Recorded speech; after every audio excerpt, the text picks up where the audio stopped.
2 గ్లాసుల ఫస్ట్ పెసరపప్పు, 1 గ్లాస్ వచ్చి శనగపప్పు ఇవి వేసి 2 గంటలు నానబెట్టుకోవాలి. ఓకే. తర్వాత మిక్సీ జార్లో ఫస్ట్ కొన్ని ఎల్లిపాయలు లేకుండా ఒక పిడికడండి. ఓకేనా. తర్వాత ధనియాలు చూడు కొంచెం తీసిన. తర్వాత పచ్చిమిర్చి,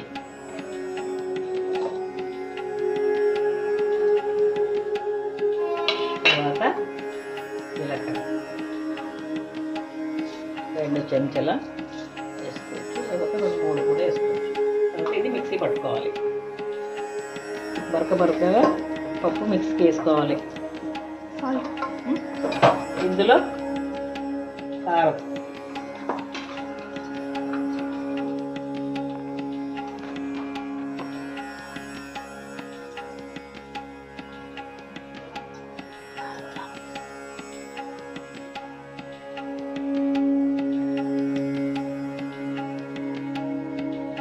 ఆల్రెడీ కొంచెం ఉప్పు, పచ్చిమిరపకాయలు వేసిన ఇలా కొంచెం తక్కువ, అందులో కాస్త ఓమ,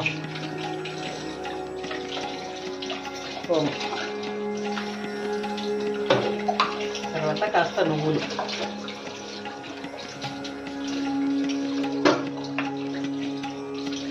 ఇందులోనే సన్న కట్ చేసుకున్న కరివేపాకు, అలాగే కొత్తిమీర,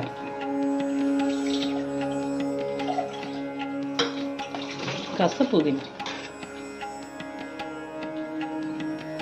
వేసుకుంటే ఉల్లిపాయలు కూడా వేసుకోవచ్చు.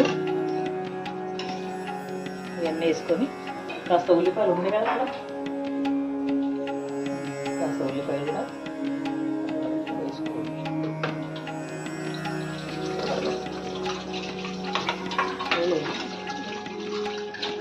కలుపుకోండి మంచిగా.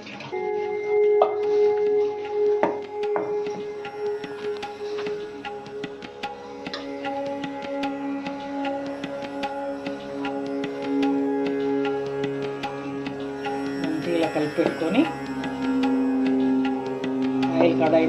కడాయిలో ఆయిల్ పోసి పెట్టుకొని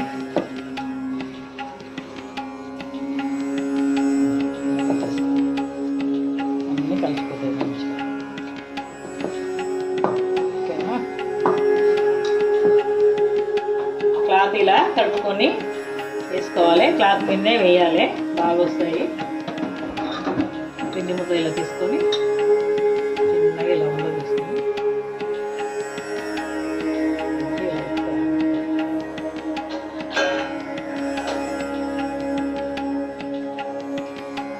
తీసుకొని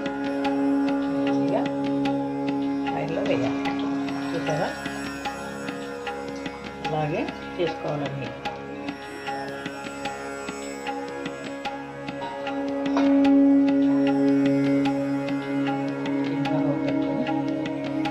ఆయిల్ దగ్గర జాగ్రత్తగా వేయాలి.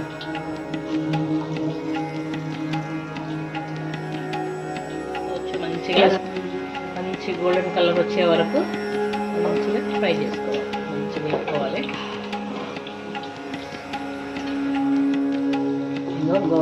మంచిగా దొరదోరగా అయిపోయినది, బాగా అయినాయి కదా.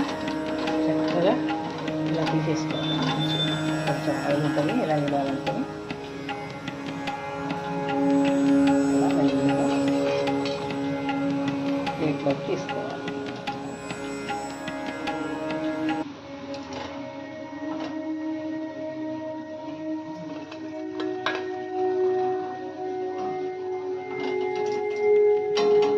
అంతా మాత్రం హైలో పెట్టుకొని వేపుకోవాలి.